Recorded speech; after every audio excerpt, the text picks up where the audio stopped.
অবিলম্বে খুলনা মহানগরীর সকল প্রকার নাগরিক সেবা দোরগোড়ায় পৌঁছে দিতে এবং সব ধরনের জনদুর্ভোগ লাঘবে কার্যকর পদক্ষেপ গ্রহণের দাবি জানিয়ে খুলনা সিটি কর্পোরেশন প্রশাসনের কাছে স্মারকলিপি দিয়েছে খুলনা মহানগর বিএনপি। বুধবার দুপুর 12টায় প্রশাসকের পক্ষে স্মারকলিপি গ্রহণ করেন কেসিসির সচিব শরীফ আসিফ রহমান। স্মারকলিপিতে বিএনপির নেতৃবৃন্দ উল্লেখ করেন, খুলনা নগরীতে প্রাণঘাতী ডেঙ্গুর প্রাদুর্ভাব মহামারী আকারে ছড়িয়েছে। প্রতিদিন নতুন নতুন রোগী ভর্তি হচ্ছে হাসপাতালে। ইতিমধ্যে প্রাণ হারিয়েছে 13 জন। তবুও মশক নিধনে কেসিসির কার্যকর পদক্ষেপ না দেখে হতাশ নগরবাসী।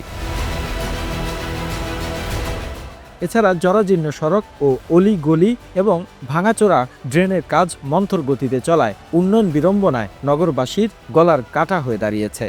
স্মারকলিপিতে আরও উল্লেখ করেন, অন্তর্বর্তী সরকারকে ব্যর্থ করতে সরকারের উপদেষ্টাদের অনভিজ্ঞতা যতটা দায়ী, তার চেয়ে বেশি দায় প্রশাসনের সর্বস্তরের ঘাপটি মেরে বসে থাকা ফ্যাসিস্টদের দোসরদের। তাদের সুপরিকল্পিত তৎপরতায় প্রশাসনের সর্বস্তরে স্থবিরতা জেঁকে বসেছে। এ সময় উপস্থিত ছিলেন খুলনা মহানগর বিএনপির সদস্য সচিব শফিকুল আলম, তুহিন, ফখরুল আলম, বেগম রেহানা ঈশা, অ্যাডভোকেট নুরুল হাসান রুবা, কাজী মাহমুদ আলী, শের আলম শান্টু, বদরুল আলম খান, মাহবুব হাসান পিয়ারু, চৌধুরী শফিকুল ইসলাম হোসেন, একরামুল হক হেলাল, মাসুদ পারভেজ বাবু, হাসানুর রশিদ চৌধুরী মিরাজ সহ থানা ও ওয়ার্ড বিএনপির অন্যান্য নেতাকর্মীরা। The news Bangladesh desk report.